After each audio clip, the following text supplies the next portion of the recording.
नमस्कार, यूएसएन पॉडकास्ट देख रहे हैं आप। और आज के पॉडकास्ट में बहुत मज़ा आने वाला है, बहुत नॉलेज मिलने वाली है। और नॉलेज भी मिलने वाली है पुलिस के बारे में। पुलिस डिपार्टमेंट कैसे फंक्शन करता है, किस तरीके से काम करता है। जैसे हम सब जानते हैं कि हमारे रोज़मर्रा की ज़िंदगी में पुलिस जो है वो बहुत अहम रोल निभाती है। पर पुलिस आखिर किस तरीके से काम करती है, इसी पर बातचीत करेंगे। और आज हमारे स्टूडियो में बातचीत करने के लिए मौजूद हैं महाराष्ट्र पुलिस के ex DG doctor Bhushan Kumar Upadhyay. Sir, आपका बहुत बहुत स्वागत है। नमस्कार। नमस्कार। सबसे पहला सवाल तो मेरा आपसे यही है कि इतने साल, तकरीबन 33-34 साल आपने इस सर्विस को दिया है, बहुत महत्वपूर्ण है सोसाइटी के लिहाज से। अपने एक्सपीरियंस को आप किस तरीके से देखते हैं, उसको किस तरीके से इलॉबरेट करेंगे? देखिए, 34 साल की जो यात्रा रही है, ये बड़ी ही रोमांचक यात्रा रही है जी। और व्यक्तिगत जीवन में और जो प्रोफेशनल जीवन है पुलिस का, इसमें भी ये बड़ा ही यादगार साबित हुआ है। और मैं ऐसा समझता हूँ कि मेरे जीवन का जो एम्बिशन था या मेरे जीवन का जो लक्ष्य था, वो लक्ष्य इस सर्विस ने पूरा किया है। जी। एक प्रोफेशनल पुलिसिंग के साथ साथ मैंने सोशल पुलिसिंग पे भी जोर दिया है। जी। समाज को कैसे अच्छे रखा जाए, युवा को कैसे एक साथ लाया जाए, जो ऑफेंडर्स हैं या क्रिमिनल्स हैं उनको कैसे सुधरने का मौका दिया जाए, और पुलिस के प्रति लोगों के मन में एक आदर पैदा हो। क्योंकि पुलिस के बारे में लोगों के मन में डर रहता है जी। एक फियर रहता है। तो मेरा काम है फियर के साथ साथ एक बोलते हैं रिस्पेक्टफुल फियर, लोग पुलिस को आदर भी कर रहे हैं और डरे भी। जी। तो इस तरह से मैंने किया और काफ़ी हद तक इसमें मुझको सफलता भी मिली। जहाँ जहाँ मैंने काम किया वहाँ पे आज भी लोग अपने को याद करते हैं, अपनी पुलिसिंग को याद करते हैं। तो इस हिसाब से मैं यही कहूँगा कि एक बड़ा ही सक्सेसफुल यात्रा ये रही, एक जर्नी बड़ा अच्छा रहा और एक यादगार साबित हुआ। जी। आपके सर्विस का अगर हम पूरा आकलन करें तो आपके पास में जो जो जिम्मेदारियां आई या जहां जहां आपने जिम्मेदारी निभाई, वहां पर सोशल पुलिसिंग पे आपका बड़ा जोर रहा है। जैसे नागपुर में जब आप सीपी थे तो एक नारा आपका बड़ा फेमस हुआ, एक हाथ में डंडा है, एक हाथ में प्यार है, बोलो क्या चाहिए यार, इस तरीके का। तो आपको लगता है कि पुलिस की जो छवि है, एक तो थोड़ी सी डराने वाली है, चूँकि सीधे वो क्राइम से रिलेट करते हैं, और दूसरी जगह पर इस तरीके से प्रयास हो रहा है कि पुलिस का एक दूसरी तरह की छवि जो है वो प्रस्तुत की जा रही है। तो आपको लगता है कि इसमें सफलता मिलती है, लोगों का नज़रिया पुलिस के बारे में थोड़ा सा बदलता है? आपका एक्सपीरियंस क्या कहता है? देखिए, हम लोग जो हैं द्विवेदी जी, डेमोक्रेसी में रहते हैं। जी। हमारे यहाँ एक लोकतांत्रिक संविधान लागू है और हम उस लोकतांत्रिक ढांचे में काम करते हैं। हमारा जो सेंट्रिक जो एक तरह से पर्पस है, जो केंद्र है, वो पब्लिक है। जी। सबसे बड़ा प्रॉब्लम क्या होता है कि ये पुलिस जो व्यवस्था अंग्रेजों ने शुरू की, जी। तो अंग्रेज तो हमारे यहाँ शासन करते थे, हम उनके गुलाम थे। तो उनका पर्पस था लोगों को ठोक पीट के, लोगों को डरा के शासन करना। अब वो सिस्टम तो ख़त्म हो गया, हम अपने राज्य में रह रहे हैं। तो वो कंसेप्ट किसी भी तरह से लोकतांत्रिक व्यवस्था में लागू नहीं होता। हमारे प्रति लोक मन में कॉन्फिडेंस होना चाहिए। जब भी कोई व्यक्ति पुलिस स्टेशन में जाता है, उसको लगे कि मेरा घर है। जी। कोई भी बच्ची है, कोई भी औरत है या कोई भी लेडी है, उसको लगे कि मैं पुलिस के पास हूँ या चौक पे हूँ तो मैं सेफ हूँ। एक गरीब व्यक्ति है, दलित व्यक्ति है, आदिवासी व्यक्ति है, पीड़ित व्यक्ति है, उसको लगे कि पुलिस हमको न्याय दे सकती है। तो ये सोशल पुलिसिंग है, क्योंकि आज हमको सत्ता नहीं दिखाना है, हमको सेवा करना है। जी। तो इसीलिए हम बोलते हैं कि हम क्या है, हम सेवा भाव से करते हैं। और जो समाज का पीड़ित वर्ग है, जिस पे अन्याय हो रहा है, उसको कैसे हम कॉन्फिडेंस दे दें। ये कॉन्फिडेंस केवल चार्जशीट करने से नहीं आता है। जी। हमने एफआईआर दाखिल कर दिया, एक्यूज को अरेस्ट किया, उसको जेल भेज दिया, यहीं पे हमारा काम खत्म नहीं होता। जो पीड़ित है, जो विक्टिम है, उसके मन में एक विश्वास पैदा होना चाहिए। और विश्वास कैसे पैदा हो? संवाद से पैदा होता है। आप उसके साथ संवाद करेंगे, आप उसके साथ एम्पैथी दिखाएंगे, सहानुभूति दिखाएंगे, प्रेम दिखाएंगे, उसको लीगल हेल्प करेंगे, मदद करेंगे। चार्जशीट हो जाने के बाद भी अगर उस ज़रूरत होती है तो उसको हेल्प करेंगे, कभी भी आपसे मिलने आता है तो मिलेंगे। तो ये सारी चीज़ें आज के हमारे डेमोक्रेटिक पुलिसिंग की इंग्रेडिएंट्स हैं जी। जिसको हमने जहाँ भी हमने कोशिश किया वहाँ पे इसको लागू किया और उससे अपने को काफ़ी फ़ायदा हुआ और एक समाज में पुलिस के प्रति एक अच्छा मैसेज गया। जी, आपने सर जिक्र किया कि ब्रिटिश ने ये व्यवस्था शुरू की थी आईपीएस की, लेकिन बीते 70-75 साल के इस दौर में आप पुलिसिंग को कितना बदलते हुए देखते हैं? मुझे लगता है कि अगर हम आईपीएस की बात करेंगे या आईएएस की बात करेंगे या यूपीएससी की सर्विसेज की बात करेंगे तो एक नाम याद करना बहुत ज़्यादा ज़रूरी है, सरदार वल्लभ भाई पटेल का। उनकी ये दूरदृष्टि थी 70 साल 80 साल पहले कि देश को एकजुट रखना है, तो उन्होंने 2 सर्विसेज पर जो है खासा फोकस किया। अब चूंकि आप यूपीएससी के स्टूडेंट भी रहे होंगे तो उसको और ज़्यादा आप डिफाइन करके बता सकते हैं कि आईएएस और आईपीएस ये 2 बड़े मजबूत आधार स्तंभ है। इस पर बहुत ज़्यादा सोचते नहीं हैं, लेकिन दूसरे नज़रिए से देखा जाए तो देश को एकजुट रखने में ये 2 ऑफिसर जो हैं, ये जो 2 कैडर हैं, ये बड़ा महत्वपूर्ण भूमिका निभाते हैं। जैसे आप मूल रूप से बिहार के हैं, आपने पूरी सेवा की महाराष्ट्र में, मराठी भाषी राज्य में, आप जहाँ भी रहें वहाँ की पुलिस व्यवस्था आपके नियंत्रण में रही। तो इस तरीके की संकल्पना उनकी, सरदार पटेल की उस समय थी कि ये जो सर्विसेज हैं इसको इस रूप में रखना है, तभी देश जो है वो बहुत बेहतरीन ढंग से चल पाएगा। नहीं, आपने एकदम सही बात कही, क्योंकि देश के इंटीग्रेशन में ये जो 2 सर्विसेज हैं, आईएएस आईपीएस, इनका बहुत बड़ा योगदान है। और चाहे सत्ता किसी की हो, चाहे कोई भी पॉलिटिकल पार्टी हो, लेकिन इस सर्विस के लोग जो है पूरे देश में बिखरे हुए हैं और कोई कहीं से आया हुआ है, कोई कहीं से आया हुआ है।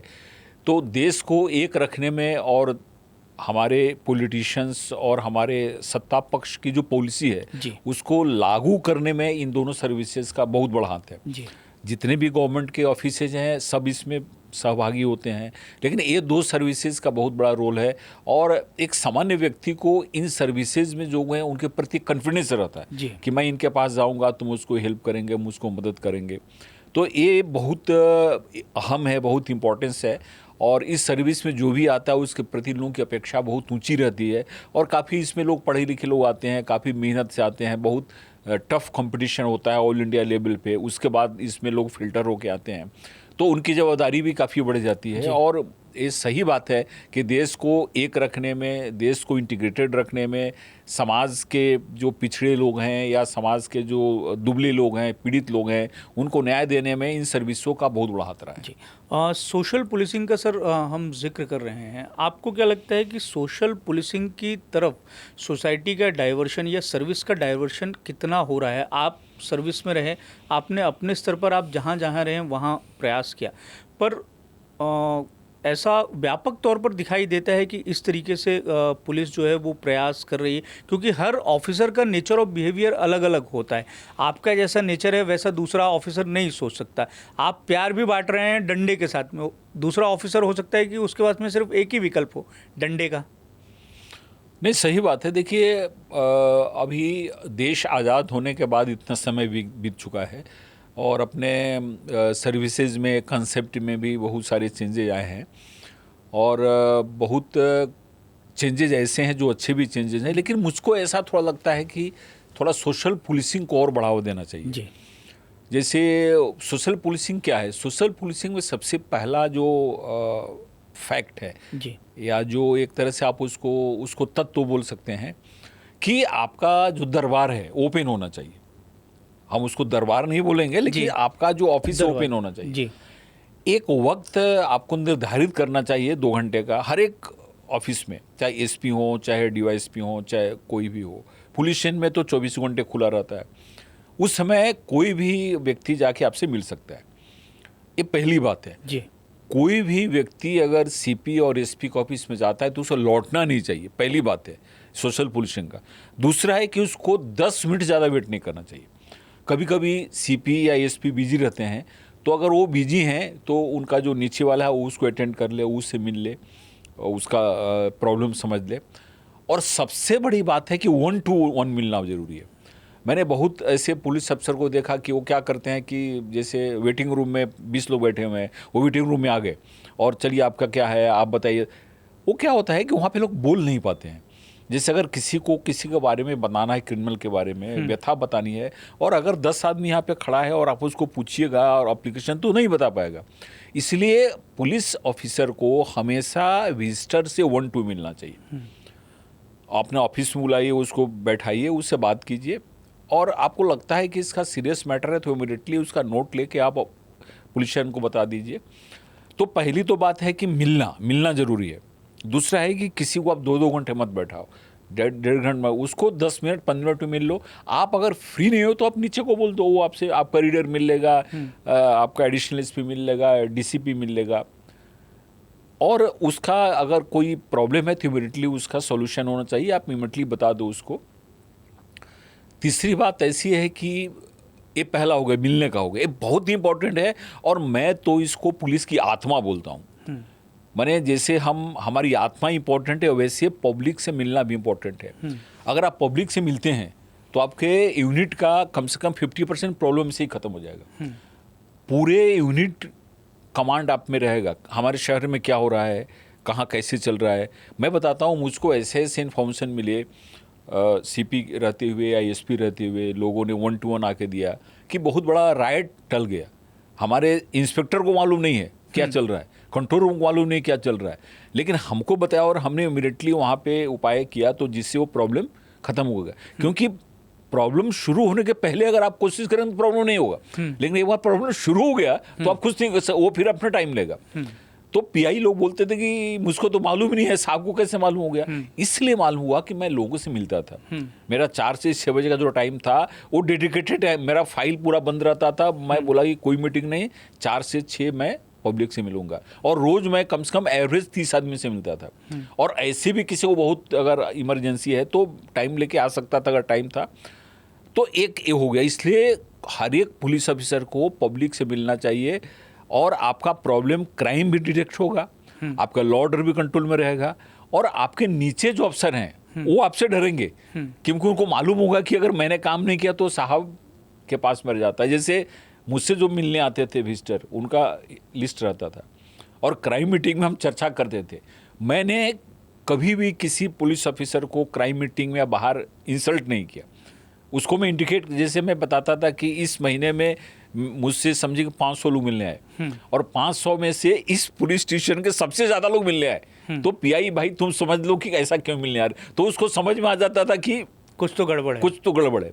तो उससे क्या होता था, एक तो आपको फ्लो आ रहा है इन्फॉर्मेशन का पब्लिक से, पब्लिक में आपका मैसेज बहुत अच्छा जा रहा है कि साहब हमसे मिलते हैं, कुर्सी पे बैठा के हमसे मिलते हैं, पानी भी पिलाते हैं। बहुत लोग, बहुत पीड़ित टाइप के लोग आते थे, बहुत परेशान लोग आते थे, उनको बैठा के पानी पिलाना, मैं चाय भी उनको पिलाता था।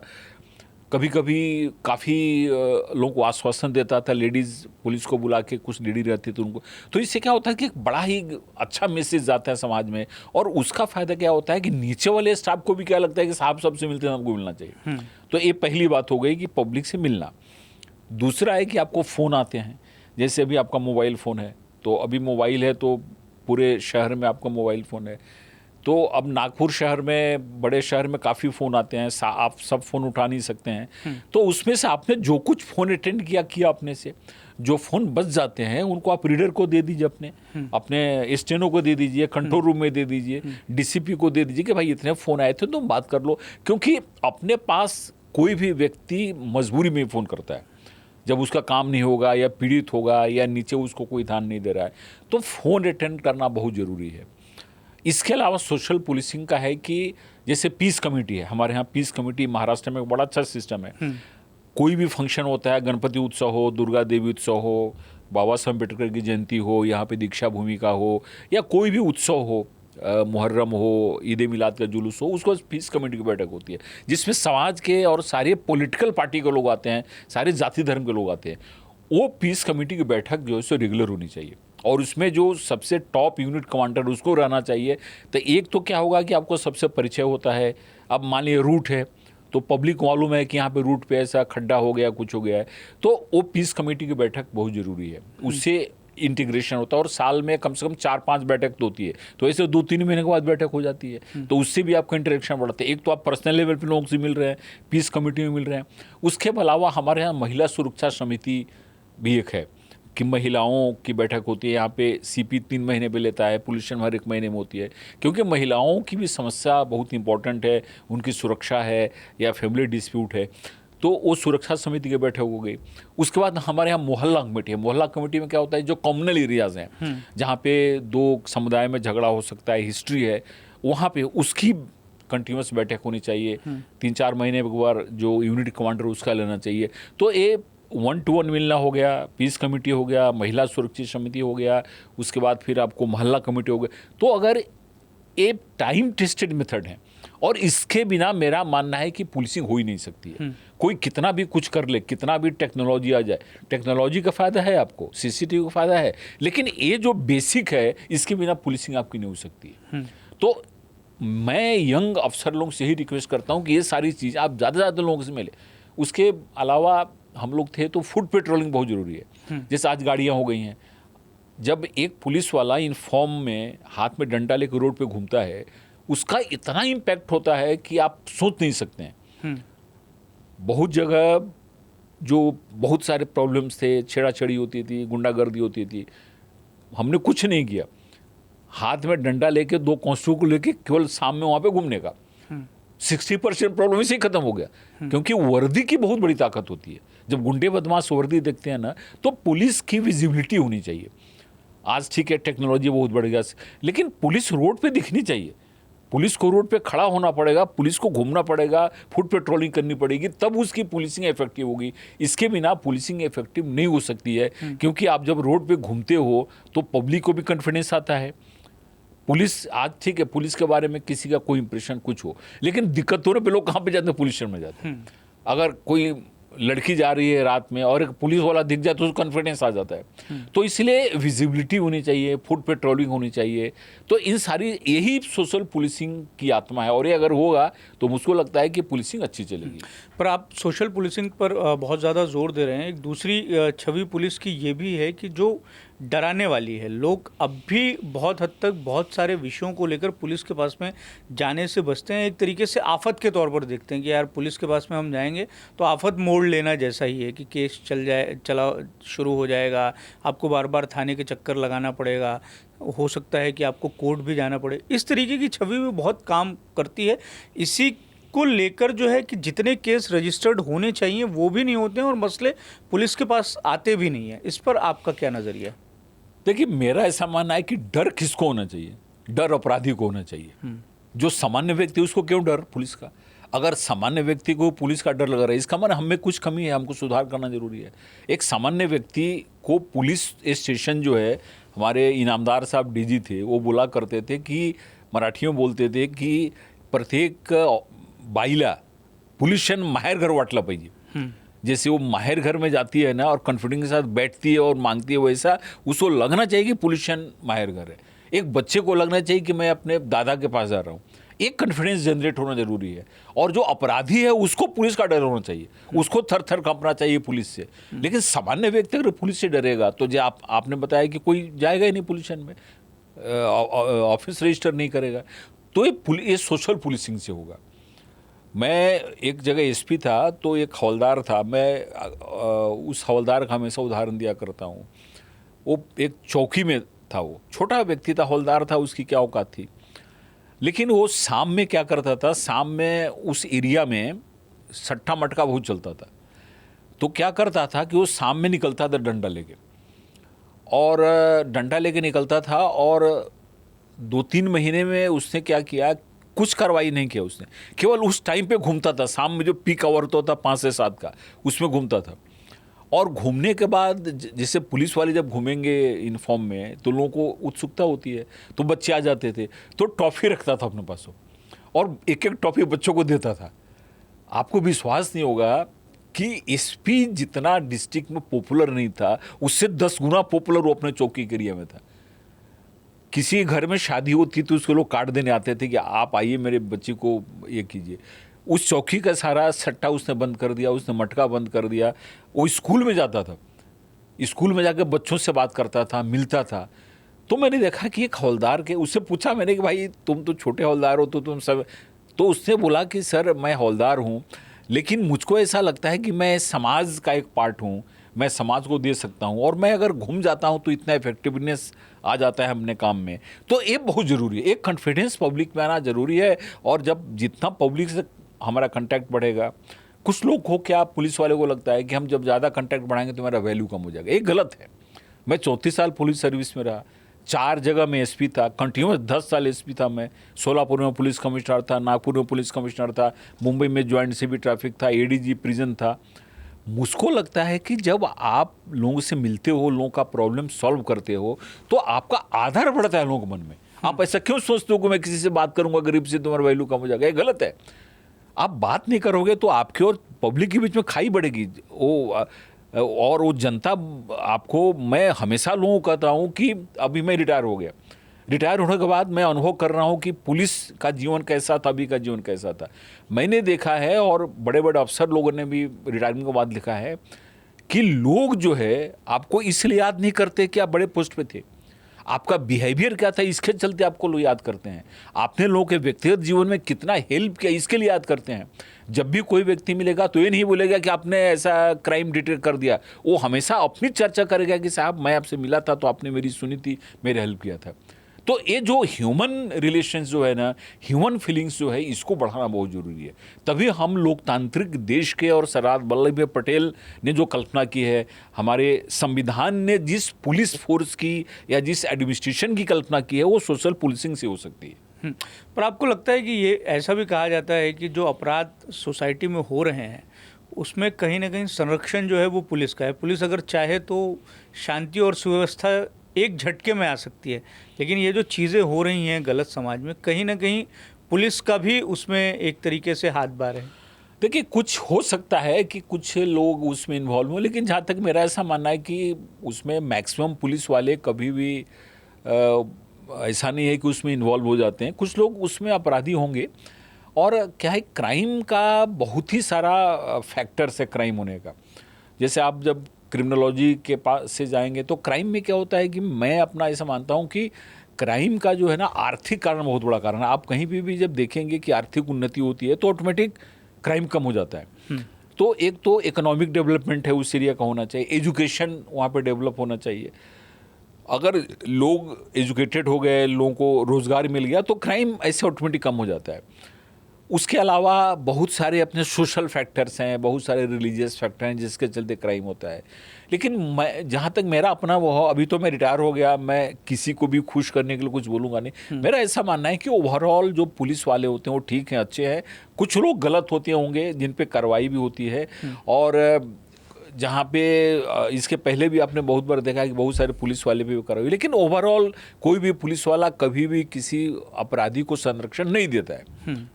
थोड़े बहुत हो सकते हैं देने वाले ऐसे।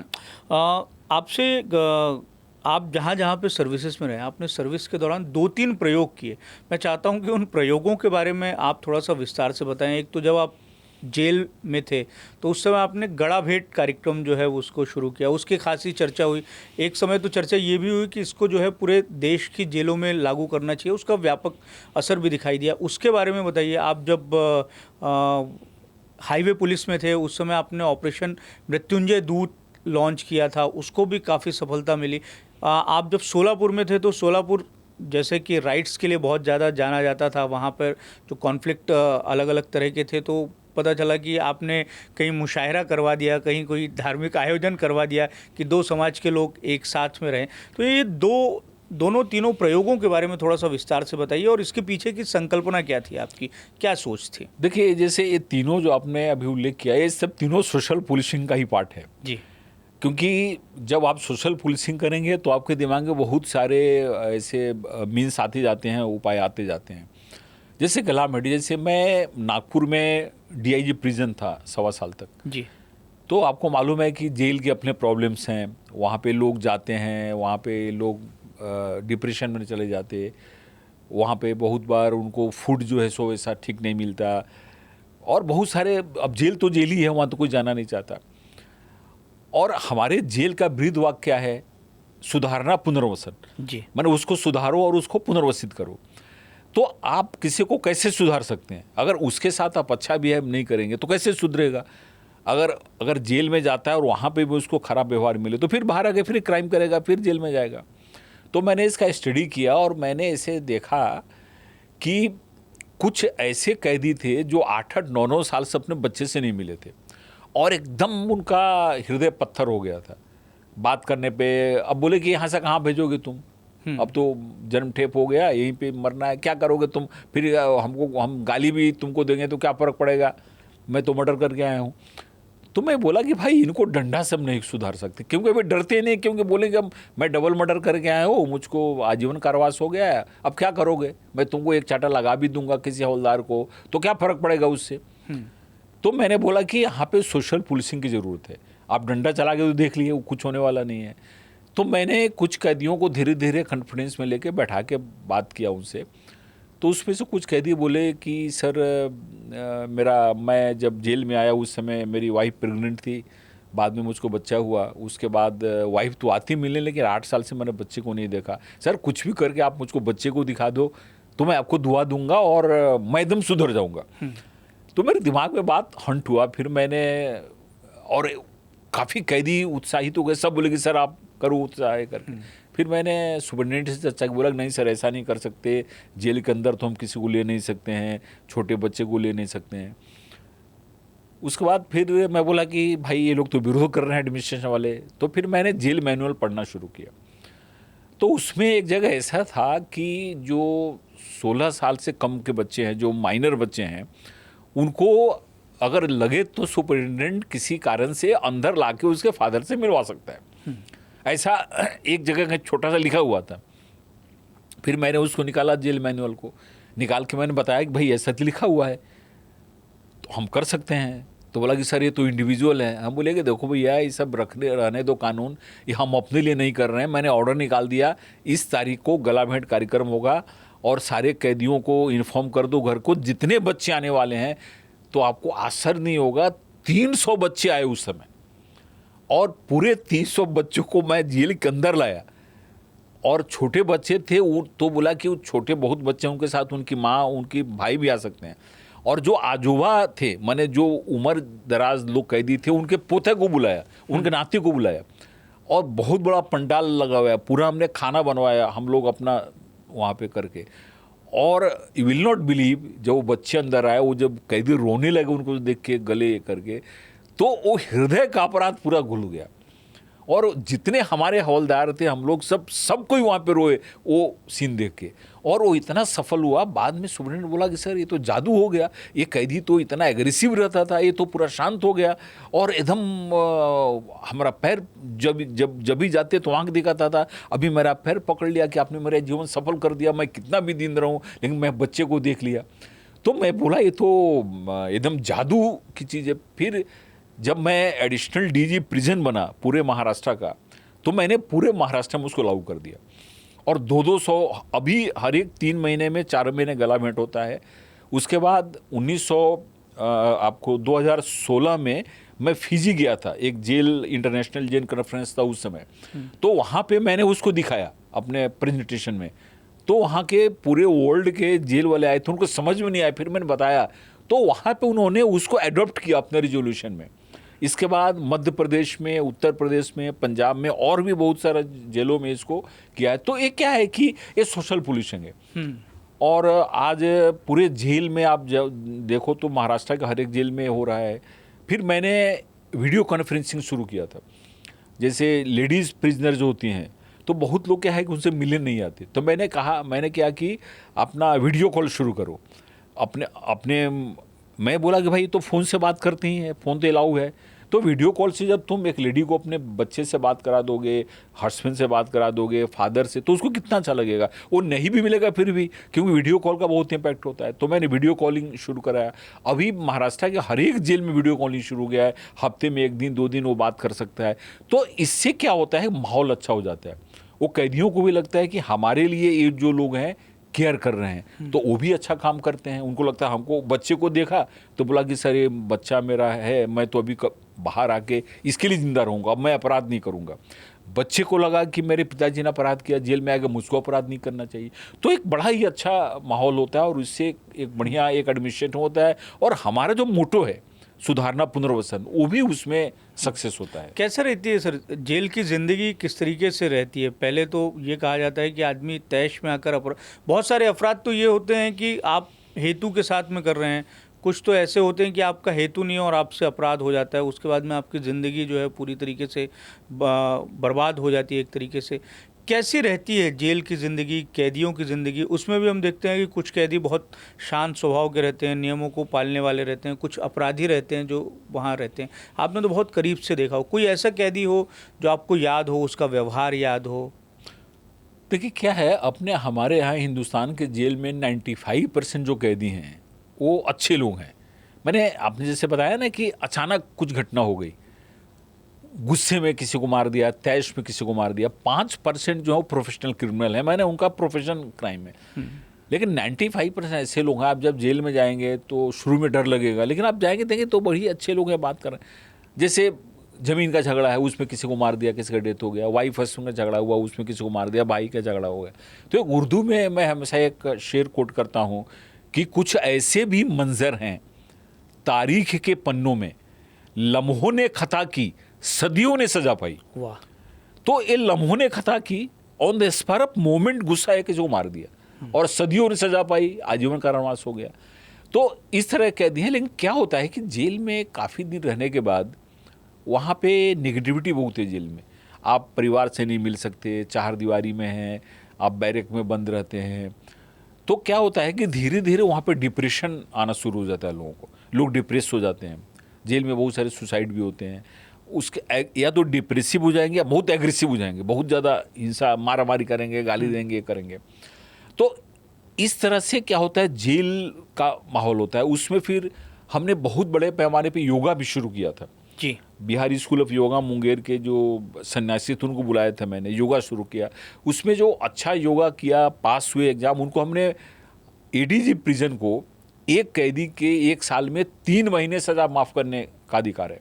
माने एक कोई कैदी है, अगर आप चाहते हैं तो उसको 3 महीने की सज़ा माफ़ कर सकते। तो मैंने उनको प्रमोट किया, बोला कि तुम अच्छा योग करोगे, और एग्ज़ाम भी लिया। उसमें जो किसी का 10 दिन का माफ़ कर दिया, किसी का 2 महीने का माफ़ कर दिया, किसी का 3 महीने का माफ़ कर दिया। तो इस हिसाब से उसका बहुत अच्छा इफेक्ट हुआ।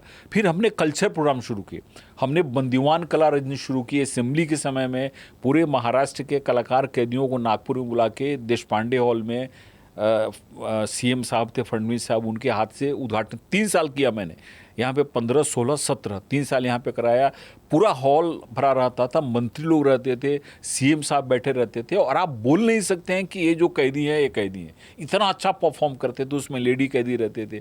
मुझको उस समय यहाँ पे सीपी आपको यादव साहब थे, एसपी यादव, वो बोले कि भाई मैं तुमको बंदोबस्त नहीं दूंगा, ये तुम 200 कैदी लाए हो और भाग जाएंगे तो मेरी बदनामी होगी। असेंबली चल बोला कि सर अगर मेरे कैदी भाग जाएंगे तो मैं कैदी ग्रुप पे आ जाऊंगा, आप चिंता मत करो, मेरे कैदी हैं, वो कहीं नहीं भागेंगे, कहीं नहीं जाएंगे। तो इतना कॉन्फिडेंस उनमें था। और उन्होंने तो बंदीवान कला रजनी मैंने परफॉर्म किया। फिर अपने देश के जितने महानायक हैं, बाबा साहब अम्बेडकर हैं, आपके गौतम बुद्ध हैं, भगवान राम हैं, कृष्ण हैं, शिवाजी महाराज हैं, इनकी जयंती में मैं बाहर से लोगों को ले जाके वहाँ पे लेक्चर दिलाता था, ताकि उनको मालूम हो कि भाई हमारे देश में कैसे, और उनका समय भी अच्छा जाए। हर एक सेंट्रल जेल में मैं लाइब्रेरी शुरू कराया। हमने जो लाइब्रेरी शुरू किया वो देख के हिंदुस्तानी प्रचार सभा बॉम्बे की जो है, जिसको महात्मा गांधी ने शुरू किया, तो उनके लोगों ने सेंट्रल जेल में लाइब्रेरी शुरू किया। और वो देख के पूरे देश में आज 1000 सेंट्रल जेल में लाइब्रेरी उन्होंने शुरू किया। उन्होंने श्रीलंका के कोलंबो जेल में भी लाइब्रेरी, और मैंने जो लेटर दिया था वही लेटर सब जगह दिखाते थे, और उनको वहाँ पे एंट्री मिल जाती है। तो लाइब्रेरी शुरू किया मैंने। उसके बाद जितने मैंने ऑर्डर निकाला कि आपके शहर में जहाँ जेल है वहाँ पे कोई अगर बड़ा प्रवचन करने वाला आता है या कोई अच्छा ऑर्केस्ट्रा आता है, आप जाकर रिक्वेस्ट करो, जेल में कार्यक्रम कराओ। तो आपको विश्वास नहीं होगा कि हमने रामदेव बाबा को भी लाया जेल में। अरवाड़ा जेल में रामदेव बाबा आए, बॉम्बे के आर्थर रोड जेल में आए। उसके बाद वो तबला वादक जो थे अपने, जिनका अभी जाकिर हुसैन आए। उसके बाद शिवमणि आए, राजू श्रीवास्तव आए। वो लखनऊ सेंट्रल जो एक फिल्म था अख्तर का, वो हमने उसका प्रीमियम कराया था अपने अरवाड़ा जेल में ही। तो और जितने संत महात्मा आते थे उनको रिक्वेस्ट करते थे, अब चलो आते थे लोग। यहाँ पे जब था, यहाँ पे भी बहुत सारे ऑर्केस्ट्रा है, यहाँ पे सुधांशु महाराज का यहाँ पे प्रवचन हुआ, वो जो अपने पुलक सागर जी हैं उनको वहाँ पे एक दिन तो रुके जेल पे, वो अंदर ही यहाँ पे नागपुर में। तो इस तरह से पूरा जेल का माहौल चेंज हो गया। जो कैदी थे वो एकदम उसको उसमें इतना पॉजिटिव, क्योंकि अल्टीमेटली क्या है, एक ही ईश्वर हर एक आदमी में निवास करता है, मैं मानता हूँ। हमारी आत्मा जो है सो पवित्र है, लेकिन हमारे कर्मों के चलते वो उस आत्मा पे कवर आ जाता है। आत्मा को कुछ नहीं, उस पर कवर, सूरज है, बादल आ गया तो सूरज हमको नहीं दिख रहा है, लेकिन सूरज तो है। वैसे हमारी आत्मा की पवित्रता तो है। हम जब उसको योग कराएंगे, हम उसको अच्छी बात बताएंगे तो व्यक्ति चमकेगा, उसकी आत्मा के ऊपर जो परत लगे इग्नोरेंस का वो खत्म होगा और वो हो जाएगा। इसीलिए हमारे संस्कृति में क्या है, भारतीय संस्कृति में हर एक व्यक्ति जब पैदा होता है तो दिव्य शक्ति के साथ पैदा होता है। उसका ना कोई जात होता है, ना उसकी कोई धर्म होती है। जैसे उसका कर्म होगा वैसा ही व्यक्ति होता है। तो उसको जैसा माहौल मिलेगा, उसको हम एजुकेशन देंगे, उसको हम अच्छी बात बताएंगे, उसको, और आदमी अच्छे व्यवहार से सुधरता है। आज आप साइकेट्री में या न्यूरो साइंस का स्टडी पढ़िए तो आप जितना सख्ती के साथ किसी के साथ व्यवहार करेंगे, ठीक है कुछ देर के लिए ठीक है, लेकिन अगर कंटिन्यूअस सख्ती के साथ व्यवहार करेंगे तो आदमी नहीं सुधरेगा। इसलिए जो है क्या है कि उस आदमी की मानवता को भी जनाना जरूरी है। और पुलिस और जो जेल प्रशासन है वो तो अपराधियों के कांटेक्ट में बहुत ज़्यादा रहता है। तो हम इन सारी सोशल पुलिसिंग से करके उनके मन में जो ह्यूमैनिटी है, वो भी तो आदमी है, उनको भी बाल बच्चे हैं, उनके अंदर भी तो सारी, तो उसको हम कैसे जगाएं। किसी को डंडा मार के शांत करना आसान है, लेकिन प्रेम करके उसके अंदर की मानवता को जागृत करना है बहुत कठिन काम। किस तरीके के कैदी रहते हैं जेलों में, और आपका कोई ऐसा कैदी रहा हो आपके टेन्योर में जो आपको याद रहा हो, जिसमें बहुत ज़्यादा व्यापक सुधार आपको दिखाई दिया हो? देखिए यहाँ पे जैसे जेल में एक अंडा सेल होता है जहाँ पे काफ़ी बड़ी चर्चा होती है। अंडा सेल में क्या होता है कि जो टेररिस्ट के क्राइम में लोग अरेस्ट हैं या नक्सल लोग हैं, तो उस तरह के भी बहुत सारे कैदी थे। जब यहाँ पे मैं नागपुर सेंट्रल जेल में यहाँ पे जब DIG था तो उस समय जम्मू कश्मीर के कुछ टेररिस्ट थे वहाँ पे, उस अपराध में वो बंद थे और उनका व्यवहार भी बहुत अच्छा नहीं था। फिर उनसे हमने बात किया, उन्होंने बोले कि साहब हमको कुरान चाहिए पढ़ने के लिए, उनको कुरान हमने दिया। उसके बाद फिर बोले कि सर हम तो बाहर निकलते नहीं, आप हमको योगा भी कराइए। उनको बाहर निकाला और आपको विश्वास नहीं होगा कि योगा का जो हमने एग्ज़ाम लिया था उसमें से एक जो कैदी था टॉप हुआ। तो आतंकवादियों ने योगा किया नागपुर सेंट्रल जेल में, जो किया, और उनको मैंने समझाया और इतना माहौल होगा। फिर हम बोले कि भाई इनको तो अभी कोई रखने से यहाँ फ़ायदा ही नहीं है। जो गाली देते थे अभी एकदम सुधर गए, कुरान की बात कर रहे हैं, धर्म की बात कर रहे हैं, अच्छाई की बात कर रहे हैं।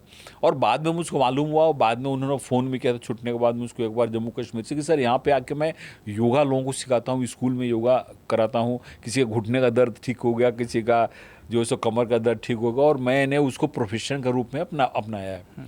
तो इस तरह से और भी बहुत सारे कैदी थे। जैसे पुणे में एक कैदी था जो बहुत अच्छा पेंटिंग करता था, तो उसकी इच्छा थी कि मैं पेंटिंग करूं। फिर जब मैं वहाँ पे था तो संजय दत्त भी उस समय था वहाँ पे, तो वहाँ पे जो अपना रेडियो है, कम्युनिटी रेडियो, उसमें वो रेडियो जॉकी काम करता था संजय दत्त। उसका थोड़ा सा अनुभव बताइए कि किस तो तरीके से उसका, संजय दत्त का वहाँ पे क्या था, बड़ा अच्छा उसका व्यवहार था। कभी भी उसने कभी एरोगेंटली किसी से बात नहीं किया।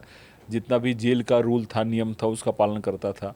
और वहाँ पे जो अपना कम्युनिटी रेडियो है, मैंने अंदर के रेडियो, तो उसमें वो रेडियो जॉकी काम करता था। फिल्म में भी आया है? हाँ, फिल्म में, तो उस पर फिल्म भी लोगों ने बनाई है, उसका बायोपिक जो बनाया था उसमें, तो उसमें काम करता था और काफ़ी अच्छा कॉपरेट करता था। फंक्शन होता था उसमें, एक सामान्य कैदी के रूप में आके बैठेगा, ये करेगा। तो उस हिसाब से और भी बहुत हाई प्रोफाइल कैदी हैं। जैसे क्राइम में येरवड़ा में तो काफ़ी गैंगस्टर लोग भी हैं, लेकिन उनको बताया ना कि उनको आप कैसे मोल्ड करते हैं। अगर आप उनके साथ खराब व्यवहार करेंगे तो भी फिर अच्छा नहीं करेंगे। अगर उनको वहाँ पे मौका दिया जाए, समझाया जाए। जैसे मेरा भी लेक्चर होता था योगा पे, मेडिटेशन पे, कुछ संत आते तो उनका लेक्चर होता था, प्रवचन का लेक्चर होता था, वहाँ पे ड्रामा होता था, संगीत का कार्यक्रम होता था। तो इस हिसाब से एक अच्छा माहौल। देखिए क्या होता है, बताता हूँ ना कि आप जैसा चाहे वैसा बना, बोलते हैं ना कि जाकी रही भावना जैसी, प्रभु मूरत देखी तिन तैसी। तो वही शिव थे, उनका भक्त रावण भी था जिसने अपना सर काट के चढ़ा, लेकिन वो राक्षस हो गया। शिव से शक्ति लेके उसने गलत काम किया। भगवान राम भी शिव के भक्त थे। तो वही है कि हम कैसे किसी को ढालते हैं। वो पानी है, उस पानी को आप गिलास में रखेंगे तो गिलास का आकार पकड़ेगा, लोटा में रखेंगे लोटा का आकार पकड़ेगा, ज़मीन में फेंक देंगे तो ज़मीन में चला जाएगा।